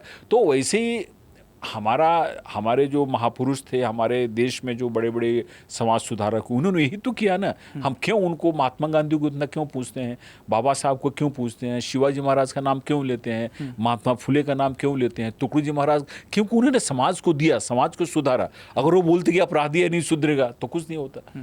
तो पत्थर को भी हम काट के मूर्ति बना सकते हैं और मंदिर में रख सकते हैं, उससे पूजा कर सकते हैं। संजय दत्त से जेल से छूटने के बाद में फिर कभी मुलाकात हुई, उन्होंने कभी संपर्क करने की कोशिश की? जब वो जेल में रहे होंगे तब हाँ, उस समय तो हम जाते थे विजिट से तो मिल, लेकिन उसके बाद न तो हमने कभी संपर्क करने की कोशिश की या उन्होंने भी कभी संपर्क नहीं किया। नागपुर सेंट्रल जेल में कई नक्सलियों को भी जो है वो रखा जाता था। नक्सलियों का बिहेवियर किस तरीके से हो रहा है, और मुझे लगता है कि आप बहुत अच्छे से बता पाएंगे। इन दिनों जो चर्चा हो रही है अर्बन नक्सलिज्म की, उस पर सरकार बहुत प्रयास कर रही है कि उस पर लगाम लगाया जाए। देखिए, जहाँ तक मेरा अनुभव है कि नक्सलियों का जो व्यवहार होता था वो काफ़ी जेल के डिसिप्लिन को फॉलो करते थे। वो कभी भी उन्होंने प्रॉब्लम क्रिएट नहीं किया। कुछ लोग थे जिसमें उन्होंने प्रॉब्लम क्रिएट किया। एक तो लोग काफ़ी पढ़े लिखे होते थे, उनको लॉ का भी काफ़ी नॉलेज होता था, तो अपना वो केस कोर्ट में फाइट करते थे। और जहाँ तक मेरा अपना ऐसा है कि कभी भी उन्होंने कोई, एक दो को छोड़ दीजिए, तो कभी भी उन्होंने कोई प्रॉब्लम क्रिएट नहीं किया। उनका था कि हम लीगली फाइट कर रहे हैं, हम लीगली ऐसा फाइट करेंगे। दूसरी बात है कि जो अर्बन नक्सलिज्म है ये अपने लिए आज भी बहुत ही बड़ा कंसर्न बना हुआ है, क्योंकि हमारा जो संविधान है वो कभी भी हिंसा को प्रोत्साहित नहीं करता। ये जो अर्बन नक्सली हैं ये छद्म वेश में, जैसे बोलते हैं ना कि कोई साधु का वेश बना लेता है लेकिन उसका काम असाधु कर रहता है, अपराधी कर रहता है। तो कुछ लोग छद्म वेश में हमारे समाज में धर्म के नाम पे, कहीं पे जाति के नाम पे, पिछड़ेपन के नाम पे, आर्थिक बैकवर्डनेस के नाम पे लोगों को भड़काते हैं, यूथ को, और भड़का के उनको वायलेंस में ले जाते हैं। और ये लोग अपने को आइडियोलॉजिकल एक फिगर मानते हैं। वो बोलते हैं कि मैं तो सिद्धांत की बात करता हूँ, मैं फ्रीडम ऑफ स्पीच की बात करता हूँ, लेकिन उसमें जो है सो हिंसक प्रवृत्ति को बढ़ाते हैं, समाज में कन्फ्लिक्ट को बढ़ाते हैं। तो एक बहुत बड़ा मुद्दा है और मुझको ऐसा लगता है कि गवर्नमेंट इस पे जो भी कानून ला रही है वो कानून सही है। और मेरे हिसाब से जो, क्योंकि अभी जंगल का नक्सल तो ख़त्म हो रहा है, धीरे धीरे वो ख़त्म हो रहे हैं, लेकिन अर्बन में जो इस टाइप के जो लोग हैं जो इस तरह की बात करते हैं, और वो जो एक्ट आ रहा है उस एक्ट में प्रोविज़न है कि पूरी तरह से वेरीफाई करके कोई चीज़ किया जाएगा, तो उसको भी देखना मेरे हिसाब से ज़रूरी है, क्योंकि वो देश की अखंडता के लिए भी वो लोग खतरा हैं, इस टाइप के लोग जिनको प्रतिबंधित करना आवश्यक है। आपके समय में नागपुर में कौन बड़ा नक्सल लीडर था? ऐसे मुझको उतना ध्यान तो उतना नहीं आ रहा है, लेकिन वो अपना एक प्रोफेसर था ना दिल्ली, साईं बाबा, बाद में लगता है वो कोर्ट से छूटा भी, और बाद में लगता है उसका डेथ भी हो गया, लगता है हाँ, कुछ ऐसा। उसके बारे में बड़ा कहा जाता था कि वो किसी से दिव्यांग भी था, और हमेशा वो पढ़ते रहते थे, ऐसा तो क्या है कि इसमें बताया ना कि एक आइडियोलॉग टाइप के लोग रहते हैं, लेकिन वही बात है कि आप कितना भी आइडियोलॉग रहें, लेकिन आप संविधान को नहीं मानते हैं, कानून को नहीं मानते हैं, तो वो तो गलत चीज़ है ना वो। एक सर दूसरा विषय मृत्युंजय दूत, इसकी कल्पना कहाँ से आई कि हाईवे में, मान लीजिए कि ये भी एक बड़ा विषय है। मुझे लगता है कि अब धीरे धीरे नियम कानून और उसके बारे में व्यापक प्रचार होने की वजह से ये माहौल खड़ा हुआ है कि किसी की दुर्घटना आप होते हुए देखते हैं तो आप मदद से पहुँचे। पहले ये इस तरीके की स्थिति नहीं थी। फिर वही बात थी कि यार पुलिस के पचड़े में हम फंसेंगे तो हमें भी उसमें फंसना पड़ेगा। अब बहुत ज़्यादा जो है स्थिति बदली हुई दिखाई दे रही है। लेकिन आपने मृत्युंजय दूत एक कंसेप्ट शुरू किया था जब आप हाईवे पुलिस में थे, वो कंसेप्ट किस तरीके से जो है वो उसने काम किया और क्या संकल्पना थी उसकी? देखिए, क्या है कि अपने देश में जो फैटल एक्सीडेंट का रेट है वो बहुत हाई है। वर्ल्ड में अगर आप बोलें तो one of the highest fatal accident होता है इंडिया में, जो बड़ा ही एक दुखद है। हमने रोड अच्छे बनाए, इंफ्रास्ट्रक्चर अच्छे बनाए, लेकिन रोड पे लोग कम से कम 1.5 लाख लोग पूरे कंट्री में हर एक साल मरते हैं। केवल महाराष्ट्र में 13,000 लोग मरते हैं और लाखों लोग इंजर्ड होते हैं। अपना जो जीडीपी है हर एक साल कम से कम 3 से 4% जीडीपी उसमें लॉस होता है। तो मैं यहाँ पे नागपुर में डीसीपी ट्रैफिक भी था, मैं बॉम्बे में भी जॉइंट डीसीपी ट्रैफिक था, तो मैंने अनुभव किया कि बहुत सारे जो एक्सीडेंट होते हैं जिसमें डेथ होता है, उसका एक मेन कारण है कि समय पे, वक्त पे लोग हॉस्पिटल को नहीं जा पाते हैं। जैसे गोल्डन आवर का कंसेप्ट है कि एक्सीडेंट होने के 1 घंटे के अंदर अगर कोई व्यक्ति हॉस्पिटल में पहुंच जाता है तो उसके सर्वाइवल का चांस 70-20% बढ़ जाता है। तो मैंने बोला कि पुलिस तो लेट से पहुंचती है या लोग डरते हैं, जैसे आपने बताया कि लोग क्यों पुलिस के पचड़े में पड़े। तो मैंने एक स्कीम शुरू किया जिसमें सबसे पहले मैंने बोला कि हम जैसे ढाबा है या टोल प्लाजा है या होटल्स हैं, पेट्रोल पंप हैं या हाईवे के गांव हैं, वहाँ पे हमने लोगों को मीटिंग ले के समझाया कि देखो अगर कोई एक्सीडेंट में रोड पे गिरा हुआ है तो आप उसको उठा के हॉस्पिटल में ले जाओ, आपको कोई पूछने वाला नहीं है, कोई आपको ये नहीं करने वाला है। हमने उनको ट्रेनिंग दिया, हमने 1000 स्ट्रेचर बांटे पूरे महाराष्ट्र में स्पॉन्सरशिप करा के, हमने बहुत जगह एम्बुलेंसेज लिए, लोगों से डोनेशन में लिए, इन लोगों को ट्रेनिंग दिया, डॉक्टर को बुला के उनको, और हमने सबका पुलिस वेरिफिकेशन करा के उनको आई कार्ड भी हमने अपने सिग्नेचर से दिया। तो आपको विश्वास नहीं होगा, मैं वहाँ पे कम से कम 1.25 साल ADG हाईवे ट्रैफिक था, 1000 लोगों ने रिकॉर्ड पे हॉस्पिटल में पहुँचाया था। अगर उस 1000 में आप मान लो कि 200-300 भी लोग मर जाते तब भी बहुत बड़ा लोगों ने काम किया है। और उससे लोगों का फिर हमने क्या किया कि उसका रिकॉर्ड रखा अपने पास हाईवे, और उसमें से बहुत लोगों को हमने बॉम्बे बुला के उनका सत्कार किया। हमारे जो SP थे हाईवे को, उनको बोल के हमने सत्कार कराया, डिस्ट्रिक्ट SP को सत्कार कराया। तो उससे काफ़ी, और ये भी एक सोशल पुलिसिंग है, क्योंकि समाज के लोगों को आप इन्वॉल्व कर रहे हो, उनको कॉन्फिडेंस दे रहे हो, और उनके मन से डर निकल गया। नहीं तो क्या होता था, अरे पुलिस विचार थी कैसे काय करे, वो भी खत्म हो गया। फिर हमने जितने हाईवे के बगल में हॉस्पिटल थे उनको लेटर दिया कि अगर आपके पास कोई पेशेंट इंजर्ड आता है तो आप पैसा की बात मत करो, आप उसका ट्रीटमेंट करो, अगर उसका परिवार पैसा देगा तो ठीक है, नहीं तो हम आपको पैसा कहीं दिलाने की जरूरत ये करेंगे। उसके बाद शासन की एक योजना भी आ गई, बाला साहेब ठाकरे एक अफगात योजना आ गई। तो इस हिसाब से उससे काफ़ी लोगों की जान बची। और एक चर्चा का भी विषय हुआ, उसमें हमने गडकरी साहब को भी बताया, गडकरी साहब ने भी कई बार उसकी चर्चा की। तो एक क्या है कि इससे तमिलनाडु में इसमें अच्छा काम हुआ है, उन्होंने एक इमरजेंसी नेटवर्क तैयार किया फटाफट लोगों को हॉस्पिटल ले जाने का। तो जब व्यक्ति हॉस्पिटल पहुंचेगा तो उसकी जान 80-90% बचेगी। तो वो एक संकल्पना थी जो काफ़ी सक्सेस हुई। फिर बाद में बहुत सारे डिस्ट्रिक्ट में, जैसे सोलापुर डिस्ट्रिक्ट बहुत बड़ा डिस्ट्रिक्ट है, वहाँ एक्सटेंड बहुत होता है, पूना है, वहाँ पे भी लोगों ने इसको शुरू किया, अलग अपने नाम से शुरू किया। लेकिन वही कंसेप्ट था कि पब्लिक को इन्वॉल्व करो, हॉस्पिटल पहुँचाओ ताकि लोगों की जान बचे। ट्रैफिक एक बड़ी समस्या जो है वो शहरीकरण के दौर में देश में दिखाई दे रही है। नागपुर में भी बड़ी दिक्कत है। अब चूंकि आप नागपुर में रहते हैं तो नागपुर की ट्रैफिक समस्या को आप किस तरीके से देखते हैं? बड़ी चर्चा होती है इसकी, और हैदराबाद का उदाहरण दिया जाता है। हैदराबाद ने जो ट्रैफिक सिस्टम को एडॉप्ट किया है उसमें राइट टर्न पर पूरी तरीके से पाबंदी लगाई गई है पूरे हैदराबाद शहर में। वर्धा रोड में नागपुर के यहाँ पर भी एक कुछ दिनों का प्रयोग किया गया। तो नागपुर की जो ट्रैफिक समस्या है उसको आप किस तरीके से देखते हैं, किस तरीके से एड्रेस करेंगे और उसको किस तरीके से सुलझाया जा सकता है? देखिए, ट्रैफिक का क्या पर्पस है? पहला पर्पस है कि एक्सीडेंट को रोका जाए जी, ये पहला पर्पस है। दूसरा पर्पस है कि कंजेशन को कम किया जाए। यही 2 पर्पस है ट्रैफिक का। तो ये दोनों कैसे कम होगा? सबसे पहली बात ऐसा है, उसका 3E की चर्चा करते हैं। पहला है इन्फोर्समेंट, कि जो हमारा लॉ है ट्रैफिक का उसको इन्फोर्स किया जाए। दूसरा है ट्रैफिक इंजीनियरिंग, जिस बहुत जगह ब्लैक स्पॉट हैं, वहाँ पे एक्सीडेंट होता है, आप देखोगे 100 मीटर के अंदर अगर एक्सीडेंट होता है तो उसको ब्लैक स्पॉट बोलते हैं, वो हो गया। तीसरा है एजुकेशन, लोगों को एजुकेट किया जाए। और उसमें एक चौथा जुड़ गया इमरजेंसी, जिससे हमने आपको बताया कि जल्दी से जल्दी गोल्डन आवर में लोगों को। तो ये 4E जो है, इन्फोर्समेंट हो गया, उसके बाद आपको इंजीनियरिंग हो गया, एजुकेशन हो गया, और चौथा इमरजेंसी। ये 4E पे पूरा ट्रैफिक चल रहा है। तो सबसे पहले आपको क्या करना पड़ेगा कि आपके शहर में, जैसे नागपुर सिटी है, कोई भी सिटी है, 5 साल का आप डेटा निकालिए कि 5 साल के में नागपुर में कहाँ कहाँ एक्सीडेंट हुए हैं, फैटल एक्सीडेंट कहाँ हुए हैं और एक्सीडेंट क्या हुए हैं। 5 साल में आपको पैटर्न पता चल जाएगा कि, क्योंकि ट्रैफिक का एक पैटर्न होता है, जैसे क्राइम का पैटर्न होता है वैसे ही एक्सीडेंट का पैटर्न है। मैक्सिमम जगह वहीं पे 100-150 मीटर में एक्सीडेंट होगा। तो वो एक बार आपको पैटर्न पता चल गया तो आप एनालाइज कीजिए कि यहाँ पे एक्सीडेंट क्यों हुए।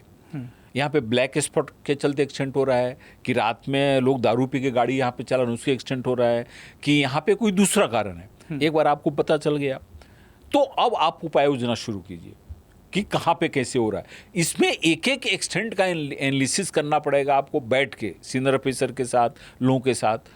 और यहाँ पे नागपुर में जब यहाँ पे जब डीसीपी ट्रैफिक था तो मैं तो 1.25 साल ही था, बाद में नागपुर ग्रामीण एसपी चला गया।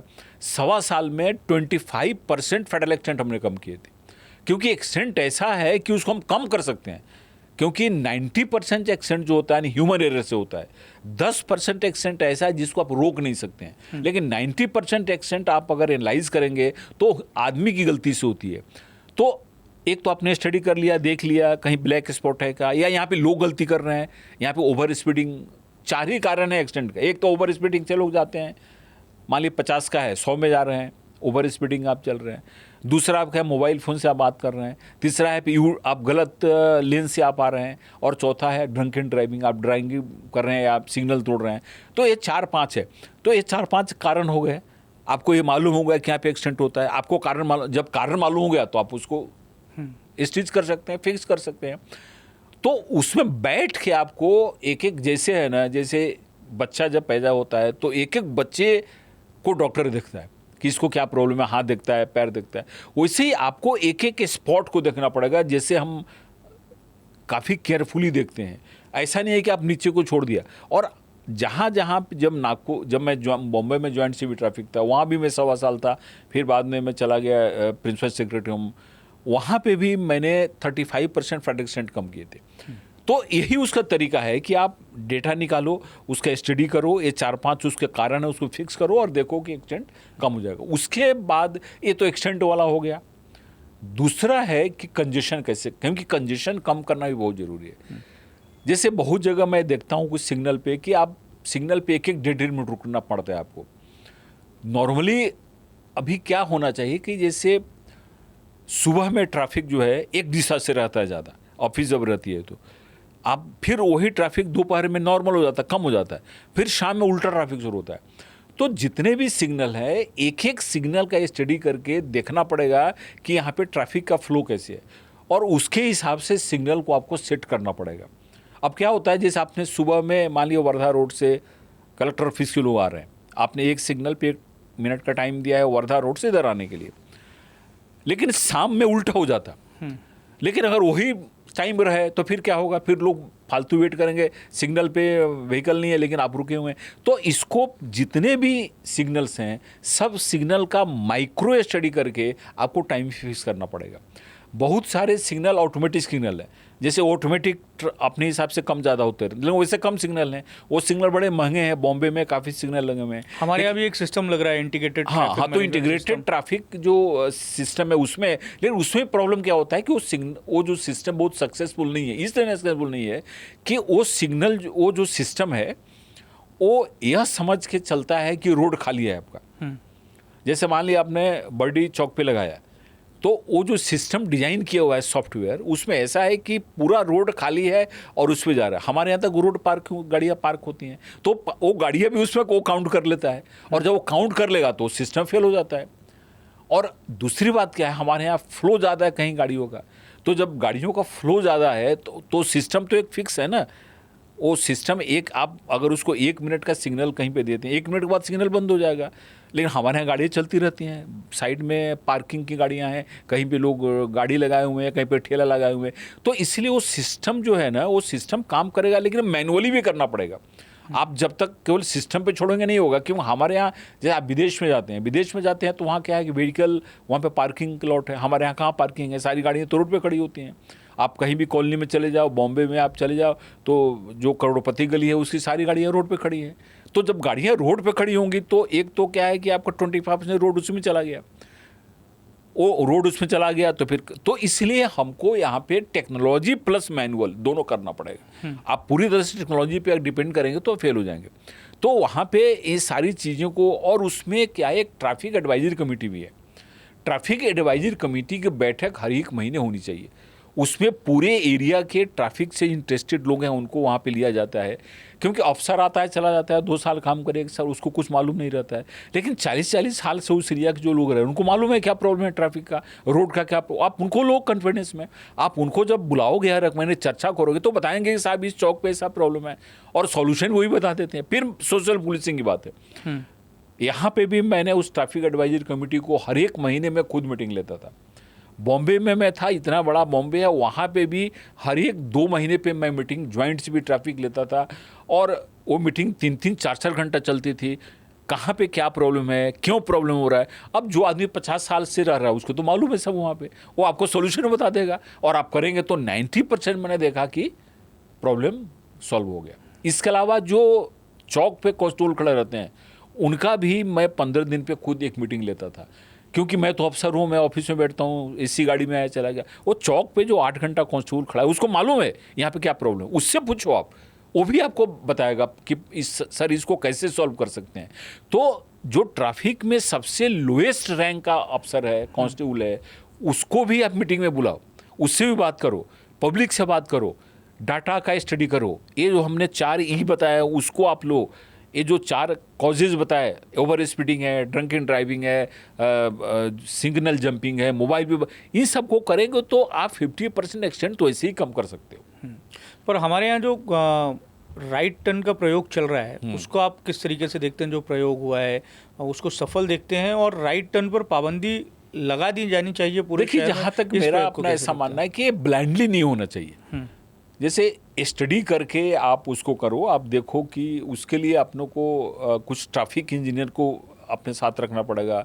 यहाँ जैसे नीरियूरी के लोग हैं या यहाँ पे अपने VNIT के लोग हैं, उनको आप बुलाओ, आप अपने कुछ ट्रैफिक के लोगों को लो और देखो, आप स्टडी करो उसमें। और स्टडी करने के बाद वो स्टडी 7 डेज़ का होना चाहिए, पीक आवर में होना चाहिए, जहाँ पे लीन आवर है उसमें होना चाहिए।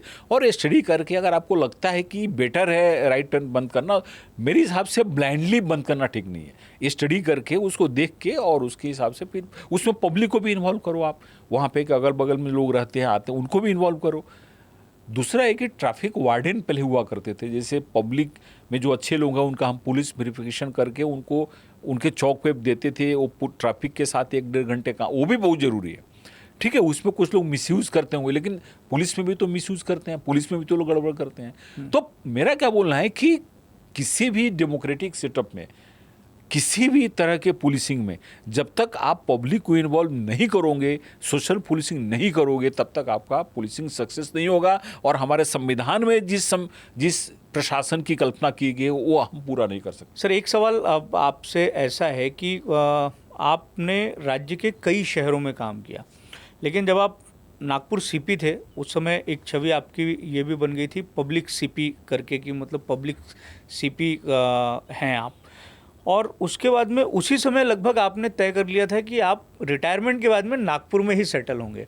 तो नागपुर में सेटल होने के पीछे की आपकी सोच क्या थी और क्यों आपको नागपुर इतना भा गया? देखिए, सबसे पहली बात ऐसी है कि नागपुर एक ऐसा शहर है जो हमारे देश के बीच में बैठा हुआ है। मैं बिहार का रहने वाला हूँ, तो हमारे बिहार से नागपुर एकदम नज़दीक है। मैं आसानी से ट्रेन से, फ्लाइट से, बाई रोड गांव जा सकता हूँ, पहली बात। दूसरी बात ऐसी कि यहाँ पे सारी मेडिकल फैसिलिटीज़ है, एजुकेशनल फैसिलिटीज़ है, एक ग्रोइंग सिटी है नागपुर। नागपुर का भविष्य बहुत अच्छा है। तीसरी बात ऐसी है कि मैं नागपुर में ऑलमोस्ट 10 साल काम किया हूँ। मैं यहाँ पे DCP ट्रैफिक था, SP नागपुर ग्रामीण था, DIG प्रिजन था, एडिशनल CP क्राइम था, और फिर मैं CP बना। तो काफ़ी हमारे यहाँ पे परिचित लोग भी हैं, हमारे बहुत रिलेटिव्स लोग भी हैं। और मुझको कहीं पे भी कोई प्राइवेट या कोई गवर्नमेंट जॉब ज्वाइन नहीं करना था रिटायरमेंट के बाद, तो मैंने निर्णय लिया कि हमको नागपुर में सेटल होना है। और इसके लिए मैं आज सेटल, मुझको 2 साल ऑलमोस्ट रिटायरमेंट हो गए, तो मैं बहुत खुश हूँ। और नागपुर मुझको भा रहा है और मैं नागपुर को भा रहा हूँ। ऐसा है। पर एक दूसरी छवि नागपुर की इन दिनों बड़ी प्रस्तुत की जा रही है।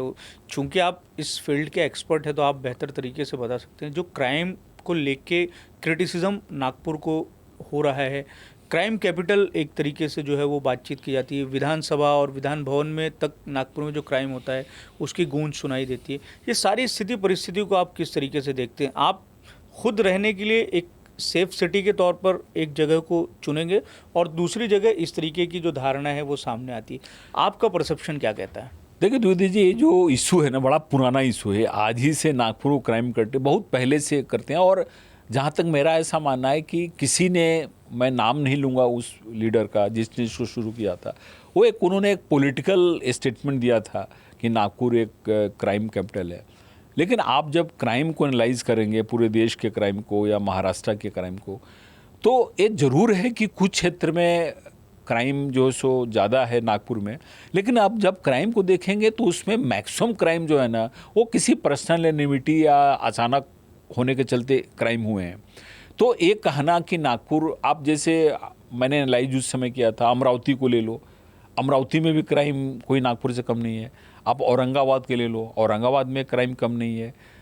ठीक है, परसेंटेज वाइज हो सकता है कि क्राइम कम हो पुणे का, लेकिन वहाँ भी गैंग्स के बहुत सारे प्रॉब्लम हैं। बॉम्बे का आपका जो गैंग्स हैं, माफिया हैं, आपको सब मालूम होगा। तो मेरे हिसाब से टैग गलत है और एक किसी अन्य कारणों से बताया गया है। क्राइम होते रहता है, घटते रहता है। और नागपुर यहाँ पे आप देखें तो एक से एक धाकड़ लोग यहाँ पे काम के, सत्यपाल सिंह यहाँ पे सीपी थे, रंजीत शर्मा जी यहाँ पे सीपी थे, एसपी यादव सीपी थे, इनामदार यहाँ पे सीपी थे।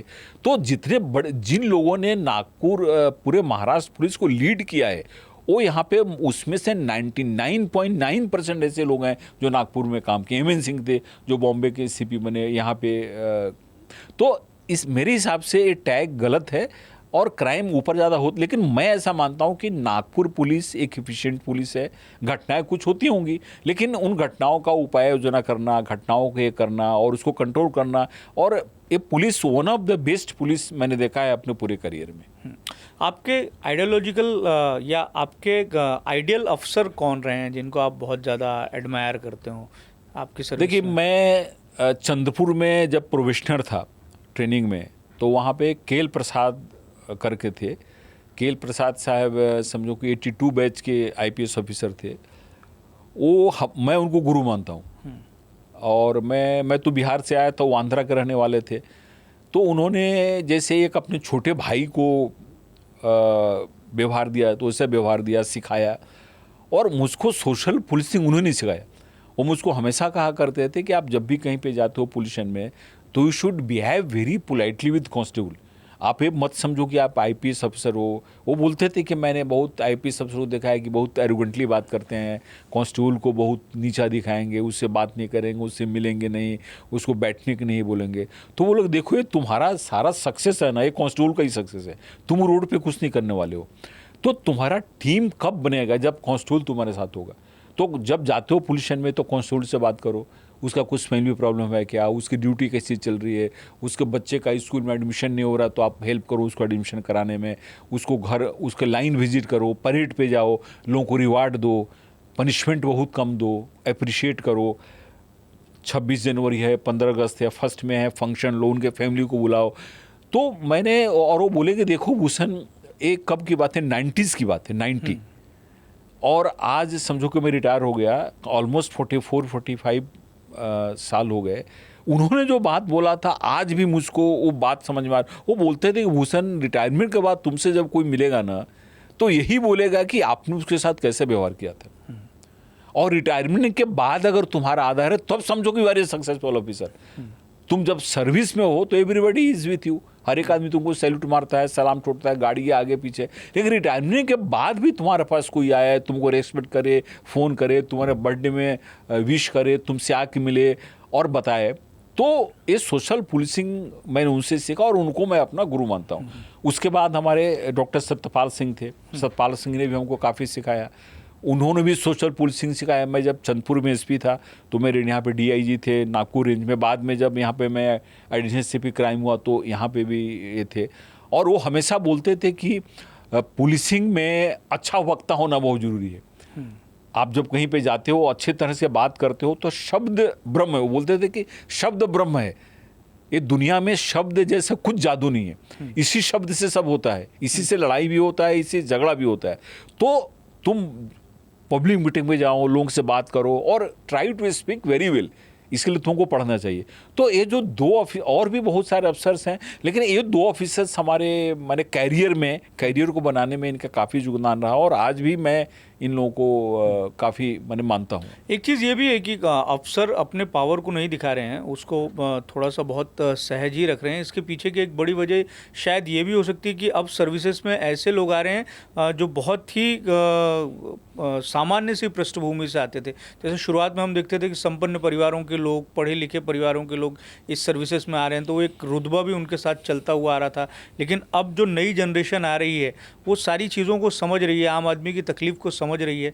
संभव है कि आप भी उसी पृष्ठभूमि से आए होंगे, इसलिए आप इतना सामान्य माहौल जो है वो रखते होंगे। इसका भी बड़ा असर। सही बात है। आप जो बता रहे हैं कि हम लोग, जैसे मैं छोटे से गांव में आया, कभी सोचा नहीं था कि मैं आईपीएस बनूंगा।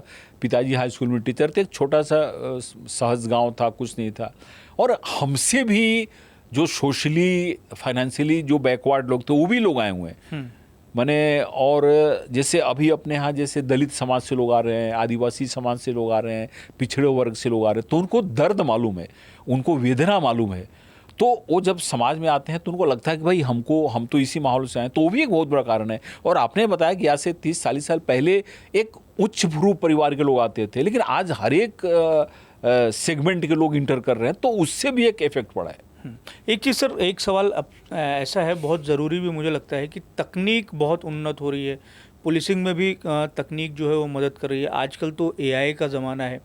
इन सब के बीच में अपराध जो है वो लगातार बढ़ रहे हैं। तकनीक भी अपराध को रोकने में सक्षम नहीं हो पा रही है, ऐसा क्यों? देखिए, मेरा अपना ऐसा मानना है कि अपराध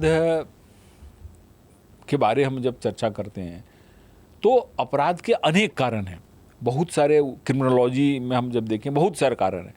उसमें जैसे एक इकोनॉमिक कारण बताते हैं कि आदमी जब बेरोजगार है तो अपराध करता है, लेकिन उसमें भी ऐसा है कि हर एक बेरोजगार व्यक्ति अपराध नहीं करता। दूसरा है कि कुछ लोग मानसिक रूप से भी विक्षिप्त होते हैं, कुछ लोगों को एजुकेशन ठीक नहीं मिलता है, पारिवारिक क्लेश भी कुछ होता है, तो ये बहुत सारे माहौल। लेकिन मेरा अपना ऐसा मानना है कि एजुकेशन और एम्प्लॉयमेंट, ये 2 बहुत इंपॉर्टेंट है।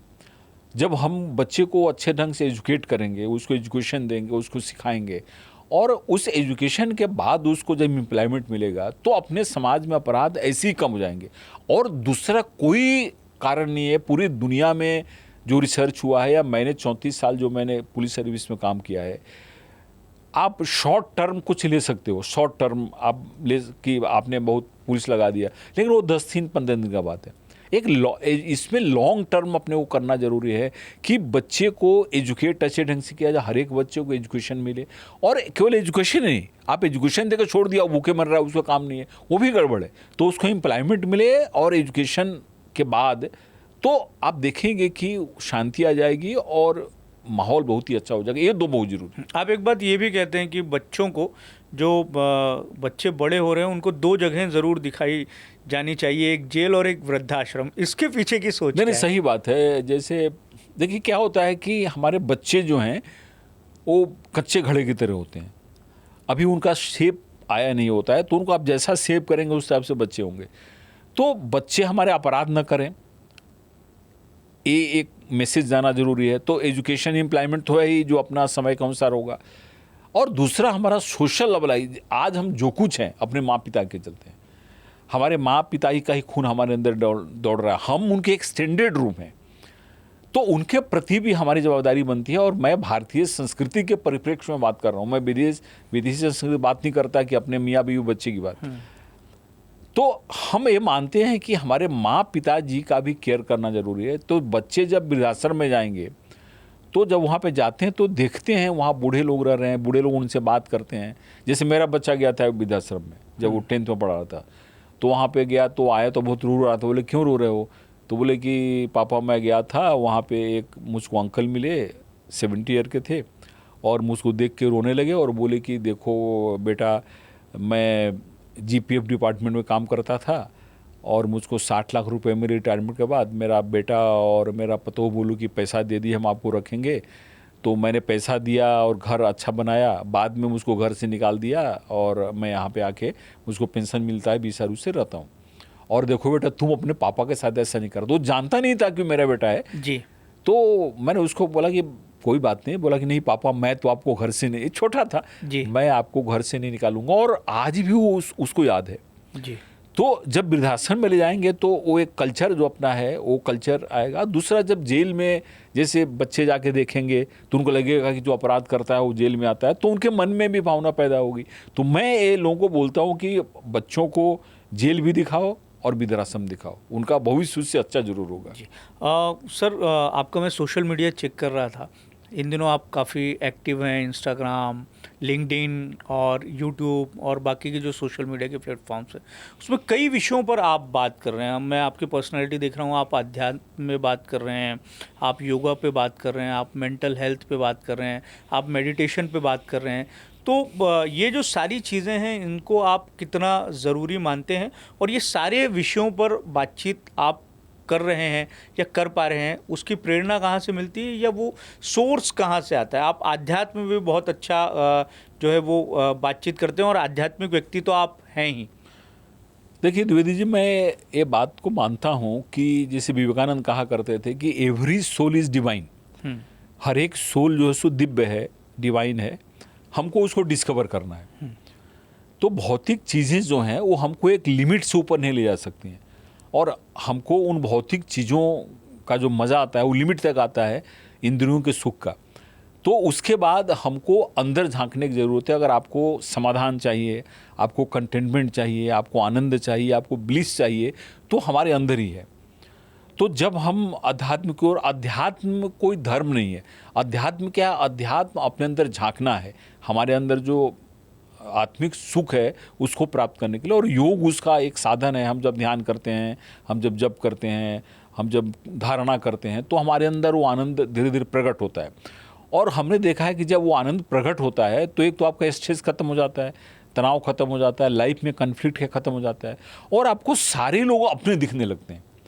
हम किसके प्रति द्वेष करें, हम किसके प्रति हिंसा करें, हर एक में तो वही आत्मा है, हर एक में वही दिव्यता विद्यमान है। तो हमारी जो भारतीय संस्कृति है, जिसने बोला कि ये पूरी दुनिया सर्वम खलविदम ब्रह्म, ये सब ब्रह्म है, तो मैं किससे द्वेष करूं? तो एक केवल कहने के लिए नहीं, इसको अनुभव करना जरूरी है। और अनुभव कैसे करेंगे? जब आप ध्यान में बैठेंगे तो आपकी दृष्टि पवित्र हो जाएगी, आपका मन पवित्र हो जाएगा, आपका खुश रहेगा। तो मैंने देखा कि आज न्यूरो साइंस में भी बता रहे हैं कि ये सारी चीज़ें जो हैं, आप जब ध्यान करते हैं तो आपका ब्रेन अच्छे से काम करता है, आपका ब्रेन क्लियर हो जाता है, आप में जो नोबल जो आइडियाज़ हैं, प्रेम है, इम्पैथी है, कंपैशन है, काइंडनेस है, ये पैदा होता है। आज आप कोई भी न्यूरो साइंटिस्ट का अगर आप लेक्चर सुनेंगे तो बता रहा है कि आप ब्रीदिंग एक्सरसाइज करो और मेडिटेशन करो। ब्रीदिंग एक्सरसाइज मेडिटेशन करोगे तो आपका मन शांत होगा, और जब मन शांत होगा तो आपकी बुद्धि प्रखर रूप में काम करेगी। कोई पर्टिकुलर मेडिटेशन आप सजेस्ट करेंगे या किसी भी? देखिए, कोई भी मेडिटेशन में, देखिए हमारे यहाँ तो बहुत सारे मेडिटेशन के प्रकार हैं।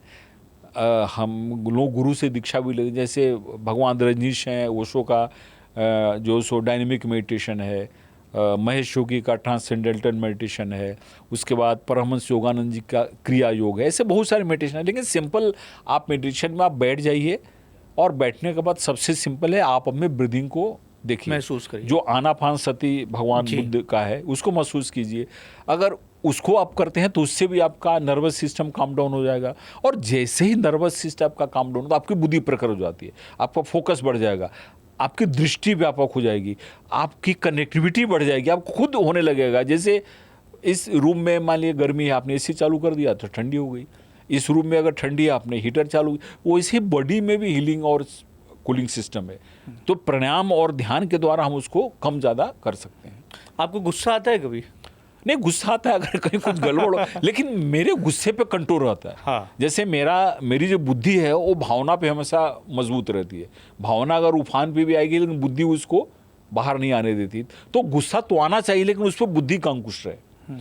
तो बुद्धि का अंकुश कब रहेगा? आप जब ध्यान करेंगे। आप जब ध्यान करेंगे तो आपकी बुद्धि स्ट्रांग होगी, और उसका भावना, अभी क्या होता है जैसे भावना में आए तो गाली दे देते, किसी को मार देते, तो वैसा नहीं होना चाहिए। गुस्सा तो आएगा अगर गलत हो रहा है, लेकिन वो गुस्सा लिमिट के बाहर नहीं जाना चाहिए। उस पर बुद्धि, जैसे है ना, कहीं पे आप शेर को पिंजरे से बाहर निकाल रहे हैं लेकिन वहाँ पे छड़ी लिए खड़े हैं, तो वही बुद्धि की छड़ी वो भावना के शेर के सामने खड़े होनी चाहिए। एक बड़ी दिक्कत समाज की आज के दौर में ये भी है, ख़ास तौर से युवाओं की स्ट्रेस, और स्ट्रेस की वजह से कहीं ना कहीं गलत तरह के कदम जो हैं, सुसाइड के हम मसले जो हैं वो देख रहे हैं कि बड़े पैमाने पर बढ़ रहे हैं। इसको किस तरीके से कंट्रोल किया जा सकता है? देखिए, एक तो सही बात है, एक तो पता ही नहीं चलता कि ये व्यक्ति डिप्रेशन में है। हमारे समाज में परिवार वालों को पता नहीं चलता, लेकिन उसका कुछ लक्षण है कि, और वो परिवार वाले को ही पहले पता चलेगा, क्योंकि उसके साथ वो व्यक्ति जीवन बिता रहा है। वो व्यक्ति शांत हो जाता है, किसी से ज़्यादा बात नहीं करेगा, डिप्रेशन में रहता है, निगेटिविटी उसमें पैदा हो जाती है। तो हम लोग क्या करते हैं, चलो ऐसे ही हुआ होगा, ठीक हो जाएगा, उसको नेगलेक्ट करते हैं। वो धीरे धीरे बढ़ते बढ़ते बीमारी का रूप धारण कर लेता है। तो इसको पहचानने की ज़रूरत है कि अगर कोई व्यक्ति इस तरह से बिहेव कर रहा है तो उसको ये तो डॉक्टर के पास दिखाएं। हम साइकेट्रिस्ट के पास ले नहीं जाते हैं, लोगों को लगता है कि पागल हो गया है, वो एक इशू है। लेकिन उसका एक कंसल्टिंग करना ज़रूरी है, मेडिकल लेना ज़रूरी है। और बहुत जो प्राणायाम हैं, बहुत सारे प्राणायाम छोटे छोटे, जैसे अगर आप अनुलोम विलोम करते हैं, नाड़ी शोधन करते हैं, भस्त्रिका करते हैं, कपालभाति करते हैं, ब्राह्मणी करते हैं, तो इससे भी नर्वस सिस्टम आपका ठीक होता है। तो अगर ज़्यादा सीवियर प्रॉब्लम है तो आप मेडिकल करो, नहीं तो अगर आप आधे घंटे व्यायाम भी कुछ करते हो, वॉकिंग करते हो, जॉगिंग करते हो, जिम में जाते हो, थोड़ा सा आप प्राणायाम ध्यान करते हो, तो आप रोज़ के रोज़ उस स्ट्रेस को ख़त्म कर सकते हो, और आप पे वो एक बहुत बड़ा बोझ बनेगा नहीं, और फिर सुसाइड की नौबत नहीं आएगी। पुलिस के साथ में भी सर दो उनके पक्ष हैं, एक सकारात्मक पक्ष है, एक नकारात्मक पक्ष है। नकारात्मक पक्ष बहुत जल्दी सामने आ जाता है कि पुलिस वाले के पास में आप जा रहे हो, वो चिढ़ के बात कर रहा है आपसे, वो डांट डपट कर रहा है। लेकिन एक दूसरा पक्ष ये भी है कि वो 18-18 घंटे ड्यूटी कर रहा है। कभी ऐसे मौके आते हैं कि कई कई दिनों तक वो घर नहीं जाता है, सेवा में रहता है, उसका भी अपनी तरह की बहुत ज़्यादा दिक्कतें होती हैं। तो ये जो पुलिसकर्मी हैं, इनका वेलफेयर बेहतर ढंग से हो, उनकी मानसिक शक्ति बढ़े, उनका स्ट्रेस कम हो, आपको लगता है कि इसके ऊपर में बहुत ज़्यादा ध्यान दिए जाने की ज़रूरत है, जिससे कि उनका व्यवहार जो है वो और प्रगल्भ हो समाज के प्रति? बहुत बड़ी समस्या है और काफ़ी इसमें सुधार हुआ है, लेकिन फिर भी अभी सुधार की ज़रूरत है। अभी भी एवरेज पुलिस वाला 15, 16, 17 घंटा काम करता है। जब बंदोबस्त होता है तो और जैसे 18 घंटा 19 घंटा हो जाता है, घर 2-2 दिन नहीं जाता है। तो उससे क्या, वही ह्यूमन बींग्स है, फिर उसमें चिढ़ आएगी, उसको गुस्सा आता है, कन्फ्लिक्ट पैदा होगा। तो एक तो क्या है कि पुलिस की संख्या बढ़ाई जाए ताकि उसको 8 घंटे 9 घंटे ड्यूटी करे। उसको फैसिलिटीज़ तो अभी दी जा रही है, जैसे महाराष्ट्र में काफ़ी फैसिलिटी, घर अच्छे मिल रहे हैं उनको, अभी सैलरी भी अच्छी हो गई है और काफ़ी हो रहा है। लेकिन ड्यूटी उसको कम करना ज़रूरी है, क्योंकि सैलरी और घर तो मिल गई, अच्छी बात है, लेकिन जब तक वो ड्यूटी कम नहीं होगी तो उसको अपने फैमिली के साथ टाइम नहीं मिलेगा बिताने का, या वो जब ज़्यादा ओवर टायर्ड हो जाएगा तो उसमें मानसिक विकार पैदा होगी, उसको सारे प्रॉब्लम होंगे। तो ड्यूटी उसको कम करना ज़रूरी है, और 3 शिफ्ट में अगर ड्यूटी हो जाए तो बहुत अच्छा है। और ये सबसे बड़ा, और उसको छुट्टी हफ्ते में एक मिलनी चाहिए। अभी तो महाराष्ट्र में अच्छा हो गया, हफ्ते में नॉर्मली छुट्टी मिल जाती है। उसको साल में कम से कम 30 दिन की छुट्टी मिले, 6 महीने में 15 दिन की छुट्टी मिले, फिर 6 महीने में, ताकि वो बेचारा कहीं जाए, रिलैक्स करे। तो इतना अगर हो जाए तो मेरे हिसाब से काफ़ी सहूलियत हो जाएगी, और पुलिस वाले का भी जीवन काफ़ी रिलैक्स हो जाएगा। आपकी व्यस्तताएं आजकल किस तरीके से, दिनचर्या किस देखिए, तरीके से? क्या है, मैं तो सुबह में मेरा 1-1.5 घंटे का व्यायाम रहता है, फिर उसके बाद पूजा पाठ मेडिटेशन रहता है, उसके बाद फिर मैं टाइम्स ऑफ इंडिया और एक आधा हिंदी पेपर पढ़ता हूँ। उसके बाद फिर चूँकि मैं लिखता हूँ हितवाद में, तो वो आर्टिकल हो गया, कहीं पे ऑनलाइन लेक्चर भी रहता है, बाहर भी मैं वर्कशॉप लेते रहता हूँ स्ट्रेस मैनेजमेंट पे, तो वर्कशॉप में बाहर मैं जाते रहता हूँ। कोई ना कोई सोशल फंक्शन यहाँ पे रहता है। उसके बाद माता पिता जी मेरे साथ रहते हैं, उनके साथ कुछ समय बिताता हूँ। कुछ रिलेटिव्स हैं, उनके यहाँ हम लोग जाते हैं, तो इस हिसाब से एक अच्छा समय बीतता है। और मैं पढ़ाई लिखाई से जुड़ा हूँ, मेरी अपनी खुद लाइब्रेरी है, 2000 बुक्स हैं लाइब्रेरी में। तो पढ़ना लिखना और ऐसी चीज़ है कि कभी भी आदमी को उससे फुर्सत नहीं मिलती है। फिर अपना जैसे इंस्टाग्राम में कुछ डाल दिया, लिंक्डइन में कुछ डाल दिया, यूट्यूब में डाल दिया, और बेटे और बहू भी साथ में रहते हैं, उनके साथ कुछ समय बीत गया। तो ईश्वर के दया से अच्छा जीवन चल रहा है, खुशी है, हेल्थ और मेंटल फिजिकल हेल्थ भी अच्छा है, और अच्छा जीवन चल रहा है। एक आखिरी सवाल आपसे, ये आपसे बड़ा मज़ा आ रहा है बातचीत करने में, बहुत कुछ सीखने को भी मिल रहा है कि क्या आपके जीवन में सबसे बड़ा पॉलिटिकल प्रेशर आपको कब आया, क्या आप उसको साझा कर सकते हैं जहाँ पशुपेश की स्थिति आपके लिए उत्पन्न हो गई हो? और दूसरा ये कि कोई केस आप जिसको रिवाइंड करें और बताएं कि ये केस जो है वो अलग सारे केसों से अलग था, जिसको आप जीवन भर याद कर सकते हैं। देखिए, ऐसे पॉलिटिकल प्रेशर तो बहुत है लेकिन मैं उसको बताना नहीं चाहता, और क्योंकि वो थोड़ा सा काफ़ी कॉन्फिडेंशियल टाइप का है। नहीं, पर कभी ऐसा रहा हो कि आपका मन कह रहा हो कि मुझे ये नहीं करना है, हाँ, नहीं, लेकिन पॉलिटिकल प्रेशर आया हो कि आपको ये करना है? उसमें काफ़ी बड़ा पॉलिटिकल प्रेशर था, और वो प्रेशर उसमें था कि ऑफेंस रजिस्टर करो किसी पे, ऐसा है वैसा है, और हम लोगों ने डिसाइड किया कि कुछ भी हो जाए मैं नहीं करने वाला हूँ, वो नहीं किया हमने, और बाद में उसका खामियाजा फिर भुगतना पड़ा। नहीं, कोई बात नहीं है, ठीक है, कोई अपने को यह है कि गलत नहीं करना। और एक केस मैं बताता हूँ, मैं सोलापुर में जब सीपी था तो वहाँ पे एसडीएम थे, वर्किंग एसडीएम, उनका मर्डर हो गया था, मैंने सोलापुर सिटी के एसडीएम का। और आप सोच सकते हैं कि एक सिविल सर्विसेज महाराष्ट्र का अफसर का एसडीएम का मर्डर हो जाए तो कितना बड़ा बात कितनी बड़ी बात है, और कितना सेंसेशन हुआ। उस समय मैं छुट्टी पे था, मैं छुट्टी पे आया था, मुझको मालूम हुआ तो मैंने छुट्टी कम करके फिर इमीडिएटली सोलापुर पहुंचा, और हमने वहाँ पे सब शुरू किया। और एक हफ्ते तक कहीं कुछ भी, उसका गोली मार के उसकी हत्या की गई थी, कुछ समझ में नहीं आया। उसके बाद फिर हम लोग इन्वेस्टिगेशन करते, फिर बोले कि चलो डम डाटा हम लोग देखते हैं, डम डाटा माने कितने मोबाइल आए गए करके। तो उसके बाद हम लोग 3-4 दिन तक पूरा हज़ारों मोबाइल्स उस समय ऑपरेट थे, उसको करते करते करते करते देखा हमने, तो एक लगा कि एक मोबाइल सुबह 4 बजे पूना से आया था और 6 बजे लगभग वो मोबाइल फिर उधर चला गया, ऐसा उसका पूरा लोकेशन मिला। तो हमने बोला कि भाई इस मोबाइल को ट्रेस करो। उसके बाद मोबाइल को ट्रेस किया गया तो किसी का नाम से था मोबाइल, उसका क्रिमिनल रिकॉर्ड निकाला तो कोई क्रिमिनल रिकॉर्ड नहीं। बोले ठीक है जाओ इस मोबाइल, क्योंकि ये मोबाइल 4 बजे आ रहा है और 6 बजे आ रहा है और इसी बीच में उसकी हत्या हुई है। तो पुणे से रात में आना, कोई आया रुका जाना, तो फिर हमने उसको एक अच्छी टीम लगाई, वो टीम गई, उसके बाद उसको फिर देखा तो वो जो आदमी जो मोबाइल ऑपरेट कर रहा था इसका रिलेटिव था इनका। और उसके बाद फिर उसे पूछा तो अफसर बोला कि सर ये थोड़ा गड़बड़ लग रहा है, बोले कि उसको लाओ यहाँ पे।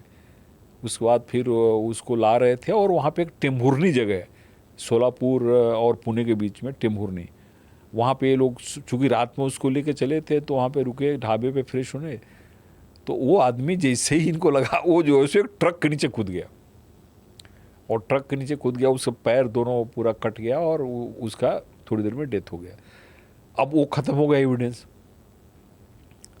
तो अब ये हो गया कि इसी ने किया है, क्योंकि इस तरह की स्थिति थी। उसके बाद फिर उसकी इन्वेस्टिगेशन किया गया, मोबाइल एनालाइज किया, फिर वो एमपी गया था। एमपी में उसने एक एटीएम से पैसा निकाला था, पैसा निकाल के वहाँ पे एक कट्टा खरीदा था, वो भी मिला, वो आदमी भी मिला, उस आदमी को भी हमने अरेस्ट किया। और बाद में हमने देखा कि कुछ फैमिली के झगड़े उगड़े थे जिसमें उसके चलते हुआ था, तो फिर उस हिसाब से वो ऑफेंस हुआ। और वो मैंने आज भी हमारे दिमाग में वो ऑफेंस रहता है कि कैसे हुआ और फिर कैसे वो डिटेक्ट हुआ। आप साहित्यकार भी हैं, चलते चलते आप दर्शकों के लिए कोई कविता संग्रह भी है आपका, अगर कुछ आप सुना पाएँ कोई कविता? सही बात है, कविता क्या है, हमारे हृदय से निकलती है और वो हृदय तक जाती है। तो मैं चूँकि साहित्य के विद्यार्थी रहा हूँ तो कविता से और साहित्य से काफ़ी लगाव रहा है। तो मैं यही कहूँगा कि उठ ए गमे दिल तूफ़ान बन जा, उठ ए गमे दिल तूफ़ान बन जा, टूटे हुए दिलों के अरमा बन जा, पीरो पैगंबर तो बनना बड़ा मुश्किल है, इतना ही काफ़ी एक इंसान बन जा। बहुत जय हिंद। बहुत बहुत धन्यवाद सर, बहुत मज़ा आया आपसे बातचीत करके, और बहुत सारी चीज़ें जो है हमें जानने को भी मिली। और मुझे लगता है कि ध्यान, मेडिटेशन और स्ट्रेस मैनेजमेंट पे तो आपका अलग से एक बारी पॉडकास्ट किया जाना चाहिए, उससे भी बहुत सारी चीज़ें निकल कर आएंगी। बहुत बहुत धन्यवाद। ठीक, थैंक यू, नमस्कार।